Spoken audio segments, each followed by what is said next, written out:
J'espère que vous allez bien, j'espère que vous vous portez bien. L'affaire du lieutenant-colonel Marouane, la défection, la désertion, le départ, la fuite, la disparition énigmatique de ce haut gradé des services secrets algériens continue de susciter une controverse extrêmement inédite. Et une vaste enquête a été enclenchée par les services de sécurité à propos des circonstances et de la disparition du lieutenant-colonel Marouane. Et surtout, une enquête a été déclenchée pour savoir ou tenter de le retrouver et tenter de retrouver son abri, son lieu de refuge, ou sa cachette, ou je ne sais pas quoi. Cette affaire a donné lieu à une enquête judiciaire et sécuritaire extrêmement complexe en Algérie qui d'ores et déjà a été marquée par des rebondissements qui soulèvent des interrogations. D'abord les faits. Le lieutenant-colonel Marouane est le chef du bureau de sécurité et de liaison de l'ambassade d'Algérie à Rome. Nous avons été parmi les premiers médias, pour ne pas dire les rares ou les seuls médias qui vous ont raconté l'histoire et les éléments que nous avons pu confirmer et recouper de cette affaire très extravagante. Le lieutenant-colonel Marouane était l'un, selon nos investigations, des 5 officiers les plus influents des services secrets algériens. Il était en poste à la tête du bureau de sécurité de liaison de l'ambassade d'Algérie de Rome depuis février 2020. Et il avait un parcours extrêmement pointu et très important, puisqu'il a dirigé, il était dans le cabinet de la DGSI auparavant, la Direction Générale de la Sécurité Intérieure. Il avait dirigé des organismes délicats de la DGSI, qui sont les services secrets et du renseignement intérieur, avant d'être transféré à la DDSE ou la DGDSE, à savoir la Direction Générale de la Documentation de la Sécurité Intérieure. Pourquoi le lieutenant-colonel Marouane est une figure importante des services secrets algériens? En début de son jeune âge, visiblement, selon nos investigations, il est âgé dans la quarantaine. C'est pas un général, c'est pas un général-major, c'est pas un officier très âgé. Mais il a un parcours spécial. Il est passé par toutes les entités les plus stratégiques des services secrets algériens. Il a commencé à travailler dans le centre de la communication de diffusion de l'ex-DS du général Tofir, l'organisme en charge de surveiller, de produire les contenus médiatiques et de développer la stratégie médiatique du régime algérien, et l'organisme qui était en charge de la surveillance, de l'infiltration des organes médiatiques et des rédactions algériennes. Ensuite, il a travaillé dans le cabinet du patron de la DGSI, c'est-à-dire qu'il était l'un pratiquement directeur de cabinet, ou l'un des responsables du cabinet du chef de la DGSI, qui est les services secrets algériens de renseignement intérieur, qui est le service, la division la plus importante sur le plan matériel, logistique et opérationnel des services secrets algériens. Ensuite, il a géré le bureau central de la lutte contre le terrorisme. Ça, c'était entre 2018 et 2019. Ensuite, il a géré le bureau des affaires spéciales ou le bureau des affaires réservées. C'est un organisme extrêmement méconnu au sein des services secrets algériens, très très discret. C'est une entité encore plus secrète au sein des services secrets algériens qui est dédiée aux affaires les plus sensibles du pays, notamment les affaires des écoutes téléphoniques et électroniques, les affaires de contre-espionnage et d'espionnage, les grandes affaires de corruption financière, les grandes affaires de corruption politique. C'est un organisme très délicat au sein de la DGSI. Ensuite, à partir de 2020, vu sa carrière, vu tout son parcours au sein de la DGSI, il a été repéré par Boualem, qu'il a connu, puisqu'il aurait travaillé avec lui lorsque Boualem dirigeait le fameux organe de surveillance et des écoutes électroniques et téléphoniques de 2016 à 2019. Et c'est Boualem Boualem qui va demander ou qui va parrainer sa nomination à l'ambassade d'Algérie à Rome, qui est un poste stratégique, comme on l'a expliqué. Les services secrets algériens, à travers la Direction générale de la documentation de la sécurité extérieure, disposent d'une cinquantaine de bureaux de sécurité à travers le monde. Alors, il y a les BS, il y a les BSL. Les bureaux de sécurité, ça peut être dans des consulats ou dans des ambassades de pays moins stratégiques. Et les bureaux de sécurité de liaison se trouvent dans des ambassades, dans les ambassades d'Algérie situées dans les pays jugés stratégiques. Il y a une trentaine de pays pratiquement jugés stratégiques, qui sont les grandes puissances, comme les grands partenaires du pays, l'Italie, la France, la Grande-Bretagne, les États-Unis, la Russie, la Chine, quelques pays arabes comme le Caire, l'Arabie Saoudite, etc. Dans ces pays-là, jugés stratégiques pour les intérêts de l'Algérie, il y a un bureau de sécurité de liaison. Les responsables de ces bureaux de sécurité de liaison sont des diplomates. Ils ont le passeport diplomatique, mais ils sont déclarés auprès des autorités d'accueil comme étant des hauts responsables des services secrets algériens. Ce ne sont pas des espions classiques. L'Algérie les déclare comme le représentant de ces services secrets. Ils travaillent et coopèrent avec les services secrets des pays d'accueil. Ils surveillent l'ambassadeur et le personnel administratif et le personnel diplomatique de l'ambassade d'Algérie. Ils surveillent, ils traitent, ils évaluent, ils analysent tous les dossiers de coopération bilatérale qui sont en cours d'exécution entre ce pays d'accueil et l'Algérie. Le lieutenant-colonel Marouane, on a déjà parlé de son parcours, de son importance. Je fais un petit résumé. Vous pouvez revoir à ce titre notre émission intitulée « Lieutenant-colonel et guide de la famille Tebboune en Italie, Marouane, la disparition énigmatique ». On a expliqué dans cette émission que, contrairement aux autres officiers des services secrets algériens, la particularité, le trait distinctif de ce lieutenant-colonel Marouane, c'est qu'il était le guide de la famille Tebboune en Italie. La famille Tebboune, les enfants de Tebboune, les membres de la famille Tebboune étaient envoyés en vacances régulièrement, notamment pour leurs vacances d'été, en Italie. Abdelmajid Tebboune n'autorisait pas les membres de sa famille à aller séjourner ou passer des vacances en France ou dans un autre pays. Seul l'Italie, qui était le pays le plus ami avec l'Algérie, hébergeait, accueillait les membres de la famille Tebboune et le lieutenant-colonel Marouane en tant que BSL, chef du bureau de sécurité de liaison de l'ambassade d'Algérie à Rome, avec l'ambassadeur. Lui et l'ambassadeur d'Algérie à Rome, en Italie, étaient les deux hauts responsables algériens chargés d'organiser, d'encadrer et d'accompagner la famille Tebboune durant ses vacances en Italie. Donc c'est un coffre-fort, ce monsieur. C'est un véritable coffre-fort. De la DGSI à la DDSE, de la famille Tebboune, jusqu'au conseiller le plus important de Tebboune. Il est ami avec Amirouche Hamadesh, secrétaire particulier de Tebboune. Il est ami, il a été parrainé, il était le petit protégé de Boualem Boualem. Il disparaît. La controverse, elle est énorme. Les interrogations sont légitimes. Et les doutes sont permis. Malheureusement, toutes les spéculations et les rumeurs les plus folles circulent. Une enquête a été diligentée en Algérie. Jusque-là, rien d'anormal. Sauf que nous avons confirmé au cours de nos investigations que 12 personnes ont été d'ores et déjà auditionnées les derniers jours et interrogées à propos de leur relation avec le lieutenant-colonel Marouane et à propos s'ils détenaient des informations, et si ces personnes détenaient éventuellement des informations concernant les circonstances et les modalités de fuite ou de désertion du lieutenant-colonel Marouane et éventuellement aujourd'hui les services secrets algériens, ils cherchent à le localiser. Où est passé le lieutenant-colonel Marouane?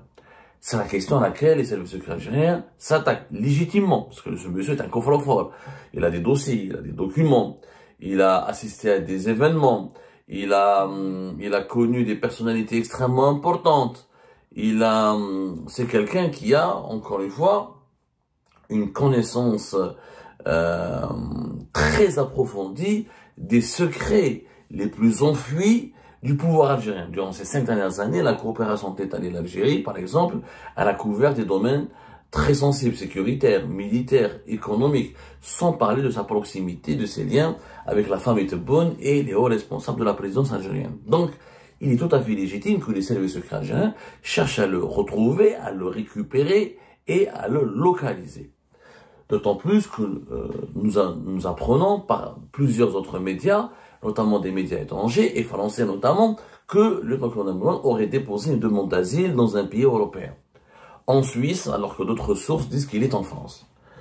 Il est porté disparu et il est recherché, ce qui est tout à fait normal, encore une fois, par les services secrets algériens. Ceci dit, ce qui est anormal, c'est que l'enquête est menée de façon extrêmement bizarre. Pourquoi bizarre? Nous avons obtenu des informations sur l'identité des personnes qui ont été auditionnées et interrogées jusque-là pour tenter de retrouver le lieutenant-colonel Marouane. Et ces personnes sont ou des diplomates, ou d'anciens responsables de la DGSI, ou des petits officiers, ou des petits plantins, des petits agents, qui n'ont strictement aucune connaissance de ce dossier, ou qui n'ont pratiquement joué, qui ne peuvent pas jouer un rôle important dans l'affaire ou dans la désertion de cet officier des services secrets algériens. Non. Je rappelle qu'on parle d'un officier supérieur des services secrets algériens, d'un homme qui est expérimenté, qui a assumé et assuré et effectué des missions très sensibles. Donc c'est pas un con, il doit pas être un con. C'est quelqu'un qui connaît très bien l'Europe, parce qu'il a été 5 ans en Italie. Donc s'il a organisé sa fuite, c'est qu'il a pris le temps nécessaire. Je rappelle les faits, c'est qu'il a fui, il a déserté au cours du mois de mai, selon nos investigations, durant la première quinzaine du mois de mai. Donc c'est qu'il a pris ses précautions, c'est qu'il s'est organisé, il a pris toute sa petite famille. Donc il a édifié un plan. Est-ce qu'il a eu des complices? Peut-être que oui, mais où sont ces complices? Est-ce que des diplomates ordinaires ou des simples gardiens de l'ambassade d'Algérie à Rome pourraient aider un officier supérieur ou accompagner ou de donner des conseils ou guider un officier supérieur des services secrets à prendre la fuite? Moi, la question m'interpelle. Pourquoi? Dans les 12 personnalités, dans les 12 personnes, 12 individus qui ont été jusque-là auditionnés et interrogés par, il y a 2 services de sécurité qui sont sur l'enquête du lieutenant-colonel Marouane. Il y a la DCSA, la Direction Centrale de la Sécurité de l'Armée, et la DDSE, la Direction de la Documentation de la Sécurité Extérieure, puisque c'est elle le service directement concerné par ce scandale. La fuite et la désertion et la défection d'un officier supérieur de la DDSE concerne d'abord la DDSE. La DCSA en tant que sécurité militaire, elle est le seul service de sécurité habilité à enquêter sur des militaires. Il faut savoir que si les services secrets algériens relèvent de la présidence algérienne, leur statut demeure militaire. Ils ont toujours le statut de militaire. Donc, ils sont soumis à la juridiction de la justice militaire, à la juridiction militaire, et le service le service de police judiciaire qui enquête sur eux, c'est la DCSA. Les personnes qui ont été auditionnées, nous avons donc, selon nos investigations, le consul général de Naples, sur lequel nous avons déjà parlé, Chouki Chemmam, un certain Nourdine Saadi, administrateur général à l'ambassade d'Algérie à Rome, un certain Benoua Smaïl, qui est commandant et qui était l'adjoint du lieutenant-colonel Marouane au bureau de sécurité et de liaison de l'ambassade d'Algérie à Rome. Nous avons un certain Khmissi Samir, qui était le secrétaire du lieutenant-colonel Marouane, un certain Aziz Semash, qui était un employé qui travaillait comme agent à l'ambassade d'Algérie à Rome, un certain Mehdi Baba Ammar, qui était lui aussi un agent qui travaillait pour l'ambassade d'Algérie à Rome, un homme d'affaires, un businessman, qui s'appelle Omar, et qui serait un collaborateur, un ami proche à Nasser Djen, l'ancien patron de la Direction Générale de la Sécurité Intérieure. Nasser Djen lui-même, il a été interrogé, auditionné, il a été même placé sous ISTN, sous interdiction de sortie du territoire national. Quelle est la relation entre Nasser Djen et le colonel Marouane? On n'a pas compris, mais on reviendra sur ce point-là. Un certain Chouki Kahlouch, qui est un officier des services secrets algériens qui travaillait, qui gérait un service, un bureau situé à Bebloued. Mustafa Nadir, un agent qui travaille comme agent de sécurité à l'ambassade d'Algérie à Rome, et un certain Tabbakh Msaoud, qui est aussi un agent de sécurité qui travaille pour l'État algérien à l'ambassade d'Algérie à Rome, et un colonel à la retraite qui s'appelle Akak Ahmed. Voilà toutes les personnes qui ont été auditionnées pour le moment dans l'enquête sur le lieutenant-colonel Marouane. Des agents de sécurité à l'ambassade, des diplomates et l'ancien patron de la DGSI, Nasser Djen. Moi, je m'interroge, où je Nasser Djen, le lieutenant-colonel Marouane. Selon mes investigations, selon nos sources, ils ont demandé à Nasser Djen si c'était lui qui a demandé ou qui aurait dit au lieutenant-colonel Marouane de fuir et de prendre la fuite et de faire défection. Non mais le Nasser Djen n'avait pas de contact, ne pouvait pas avoir de contact ou de liaison directe avec le lieutenant-colonel Marouane. Puisque Nasser Djen dirigeait la DGSI, la Direction Générale de la Sécurité Intérieure. Et le lieutenant-colonel Marouane depuis 2020 travaille pour la DDSE. Comment Nasser Djen pouvait donner des instructions, ou entrer en contact, ou comploter avec un officier qui ne relevait pas de son autorité? Et quel est l'intérêt de Nasser Djen de demander à Marouane de prendre la fuite et de ne pas rentrer en Algérie? Mais je fais maintenant. Je ne comprends pas cette enquête. Moi, je n'ai rien compris. J'ai l'impression qu'on veut utiliser cette affaire pour des règlements de compte. Parce que Nasser Djen n'est plus au pouvoir. Parce que Nasser Djen a des problèmes personnels avec certains officiers, avec certains autres responsables qui ne pouvaient pas le rivaliser avec lui, qui ne pouvaient pas l'affronter quand il était au pouvoir. On se venge sur lui, on le place sous Yestienne. Je trouve ça absolument intriguant et vous connaissez nos valeurs, je déteste. C'est parce que c'est immoral, parce que c'est vraiment anormal, l'instrumentalisation politique d'une affaire judiciaire, d'une enquête sécuritaire et d'une enquête géopolitique, et d'une enquête judiciaire. C'est pour ça que j'interpelle à travers cette émission Abdelmajid Tebboune et Saïd Chengriha, les deux responsables directs de l'État, les deux dirigeants les plus importants de l'État, pour leur dire, faites attention, encadrez bien, demandez des explications, demandez un peu de discipline et de sérieux pour gérer cette enquête. Il s'agit quand même de retrouver une boîte noire du pays, un coffre-fort qui détient des secrets d'État, et au lieu de mener une enquête de façon sérieuse, on politise cette enquête parce que c'est de la vengeance. Ce qu'on fait à Nasser Djen, c'est de la vengeance. Nasser Djen a dirigé il était à Antar de 2021 à 2024. Et de 2024 à 2025, il a été à la tête de la DGSI. Il ne peut pas être responsable du colonel Marouane, il ne peut pas avoir traité avec lui, il ne peut pas être son interlocuteur parce qu'ils sont dans deux services totalement différents. Donc, pourquoi mêler Nasser Djen?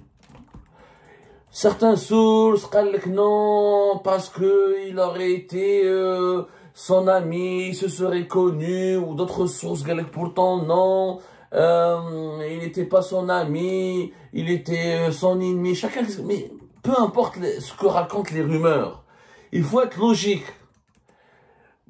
Celui qui doit être interrogé, celui qui doit être interrogé par la fuite de lieutenant-colonel Marouane, ce sont d'abord les responsables de la DDSE, c'est pas les responsables de la DGSI. Le responsable direct de lieutenant-colonel Marouane, c'est le général Sadek, c'est Fethi Moussaoui. C'est lui son responsable direct, c'est pas Nasser Djen. Celui qui était l'interlocuteur direct. Vous savez que les BS, comment ils travaillent. Je suis pas en train là de vous expliquer, je sais pas, je vous explique, je fais un peu de pédagogie, je suis désolé, parce que c'est important pour que les gens comprennent la spécificité de cette affaire. Les BS, les bureaux de sécurité, travaillent d'abord avec, comment on appelle ça, avec la direction de coopération. Voilà, il y a une direction de coopération qui est au sein des services secrets algériens de la DDSE. La DDSE, elle a un service de coopération qui gère les nominations, qui gère la coordination entre les différents bureaux de sécurité et de liaison et les bureaux de sécurité des ambassades algériennes et étrangères. Les deux interlocuteurs directs, les deux responsables du colonel Marouane, de lieutenant-colonel Marouane, c'est le patron de la DDSE et le directeur de la coopération au sein de la DDSE.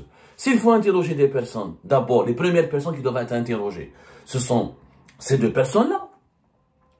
C'est pas Nasser Djen qui doit être mis sous ISTN. Comment peut-on, logiquement, pourquoi on va soupçonner quelqu'un qui n'a un autre responsable, qui n'est pas responsable, qui n'a aucun lien de hiérarchie, qui n'exerce aucune tutelle, et qui ne devrait pas avoir de contact avec le lieutenant-colonel Marouane. Nasser Djen et Marouane sont dans deux services complètement différents. Par exemple, Omar, qui a été auditionné et interrogé. Nous avons demandé à nos sources qui je connais Omar.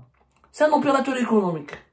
Juste parce qu'il est l'ami, il serait l'ami de Nasser Djen, On a interrogé, ils l'ont placé en garde à vue, ils lui ont demandé des informations. Je ne comprends pas. Puisque ce Marwan était en Italie depuis 5 ans. Quelle est la relation? Comment quelqu'un qui est en Italie depuis 5 ans aurait bénéficié de la complicité de Nasser al-Djani et de son ami qui sont à Alger depuis 5 ans pour fuir en Europe? Marwan n'a pas fui à Tamanrasset, n'a pas fui à Adrar, il a fui en Europe. Des sources disent qu'il est en France ou en Suisse. Est-ce que c'est Nasser al-Djani qui est à Alger, son ami Omar Hada, qui aurait pu l'aider ou lui organiser un circuit à l'étranger alors que lui-même est à l'étranger depuis 5 ans? Ça n'a pas de sens. J'ai l'impression, encore une fois, et je m'interroge, comme c'est une affaire très sensible, comme il s'agit quand même de la sécurité nationale, comme il s'agit quand même des secrets les plus importants de l'État algérien, comme il s'agit quand même d'un officier qui était extrêmement proche des responsables les plus influents du pays, on n'a pas envie que cette enquête soit bâclée, on n'a pas envie qu'elle soit politisée et utilisée pour se venger. Parce qu'à la Bible Nasser al-Djani, il a beaucoup d'adversaires et beaucoup ont attendu depuis longtemps sa chute pour se retourner contre lui parce qu'il gênait beaucoup de personnes. Et moi, je trouve ça lâche. S'attaquer à un responsable quand il tombe, alors quand il est au poste, tout le monde a peur de lui, je trouve ça lâche.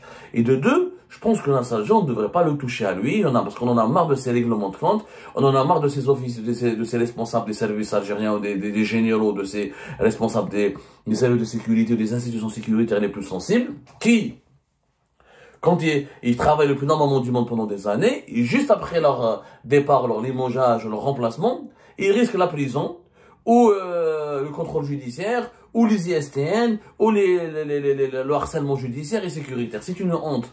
Ça, c'est un mécanisme de déstabilisation du pays. Des gens qui ont servi le pays, ils ont fait des erreurs, ils ont été sanctionnés.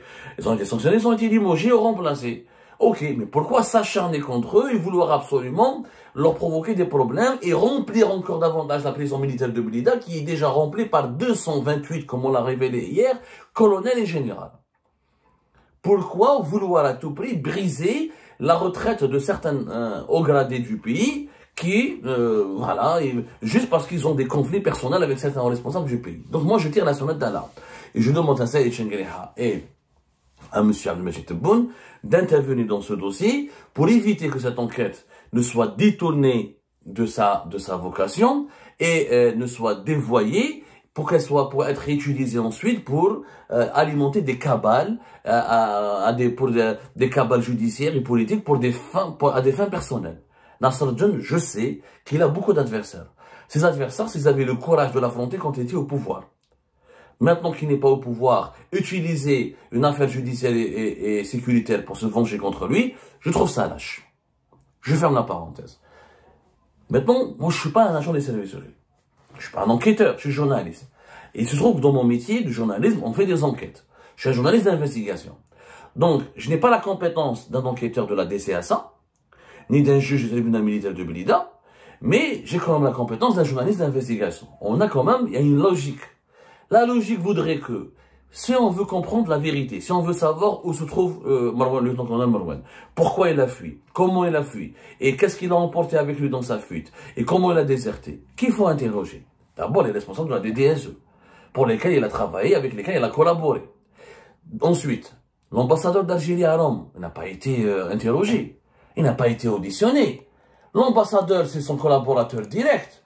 L'actuel ambassadeur d'Algérie à Rome, en Italie, c'est lui qui doit être le premier interrogé, c'est Mohamed Khalifi, qui a remplacé depuis fin avril 2024 le fameux et controversé Abdelkrim Touahria. Et Mohamed Khalifi, l'ambassadeur, pourquoi ne pas l'interroger? Pourquoi ne pas l'auditionner? C'est lui le premier concerné. Au lieu d'interroger des agents de sécurité, ils ont par exemple Nadej Wahed Chouqi Kahlouch. Il a connu Marwan, visiblement selon nos sources, depuis 2015, 2016, 2017. Il travaille à Bab el Oued. Comment quelqu'un qui est à Bab el Oued peut donner des informations sur la fuite de quelqu'un qui est à Rome depuis 5 ans? Ça n'a pas de logique. Mais l'ambassadeur Mohamed Khalifi, il a travaillé avec le lieutenant-colonel Marwan pendant une année. Et c'est lui qui le côtoyait directement. Avec lequel il travaillait directement. Zé, puisqu'on dit qu'il est l'ami de Amirouch Hamadash et qu'il a été parrainé par Boualam Boualam, pourquoi ne pas avoir interrogé Boualam Boualam et Amirouch Hamadash? Si quelqu'un a conseillé, si quelqu'un a demandé à Marwan de fuir, ça aurait été qui? Logiquement. Ça peut être Kamil ou la Boualem, puisqu'il est leur ami, il est leur protégé. S'il a eu un problème avec la justice militaire, s'il est recherché par la justice militaire, il risquait, comme l'affirment nos sources, d'être inculpé dans des affaires, de très graves affaires qui pourraient lui valoir d'entre 20 ans, 30 ans jusqu'à même la perpétuité. Voire même la peine capitale, comme l'apportent d'autres sources où apparemment il pourrait être cité dans une affaire judiciaire encore plus grave, dont on ne connaît pas encore les dessous et les tenants, les aboutissants. Qui pourrait l'informer? Qui pourrait lui dire de partir? Qui pourrait lui dire de fuir? Ça peut être qu'un haut responsable. Mais chez un agent qui était un Babloued, un agent de sécurité, un petit consul. Enfin, un consul va aider un officier des services à fuir. Ça n'a pas de logique, hein, dit. Il y a même le Burundi, au Rwanda, ou dans les pays les plus arriérés, ça n'existe pas. C'est au contraire. C'est l'officier, c'est l'espion qui aide le diplomate à fuir. C'est pas le diplomate qui va aider. C'est un espion, ce gars. Il est formé. Il a été à la tête du bureau des affaires réservées. Donc c'est quelqu'un qui a beaucoup d'expérience dans l'espionnage, dans le contre-espionnage. C'est un gars, c'est un enfant de la boîte, comme on dit. C'est un agent des services secrets. C'est pas un agent de sécurité de l'ambassade, ou quelqu'un qui a travaillé à Babloued, ou la Nassar Djan qui était à Antar, ou qui était à Del Ibrahim, ou qui était à Douira, qui va lui montrer comment il peut fuir depuis Rome vers la Suisse ou vers la France. Par contre, ses parrains, ses protecteurs, Amiroch, Boualem, les fils de M. Tebboune. Pourquoi ne pas interroger les enfants de M. Tebboune? Ils l'ont connu. Ils ont passé des vacances. Il était avec eux quand ils ont passé des vacances. Il pourrait fournir des éléments importants à l'enquête. Il pourrait nous décrire son portrait. Il pourrait permettre aux enquêteurs d'identifier des traits caractéristiques de sa personnalité qui pourraient leur donner des pistes. Mais aller s'acharner sur des consuls, sur les collaborateurs de Marwan et sur Nassar Djan, et sur des petits agents qu'il a côtoyés en 2015 ou en 2014, moi je trouve ça intriguant. Je trouve la manière avec laquelle l'enquête est menée extrêmement intrigante et étonnante. Et je demande encore une fois à Saïd Chengueleha et Abdelmajid Tebboune de prendre sérieusement ce dossier en main. Parce qu'on est face à une affaire de sécurité nationale. Une affaire de sécurité nationale. Ce monsieur détient, c'est un coffre-fort. C'est un coffre-fort et c'est une bombe à retardement. Donc, si on veut faire une enquête sérieuse, il faut s'attaquer aux personnes sérieuses qui auraient pu lui dire de fuir, de partir, qui auraient pu donner lui des idées. Ça peut être que des gens extrêmement influents. Pas des gens qui ont travaillé dans des services, dans d'autres services qui n'ont rien à voir avec l'enseignement extérieur, ou des petits employés de l'ambassade d'Algérie à Rome, ou des simples consuls, ou je ne sais pas moi, un colonel à la retraite à Imad. Il est un colonel à la retraite. Comment il pourrait aider Marwan à fuir à l'étranger? Aucun responsable hiérarchique et aucun grand responsable avec lesquels le lieutenant-colonel Marwan a travaillé n'a été auditionné pour le moment. Donc on protège les hauts responsables et on s'acharne sur celles et ceux qui ont été remplacés, mis à la retraite ou qui ont quitté leur fonction. Je trouve ça pas sérieux, je trouve ça même inquiétant.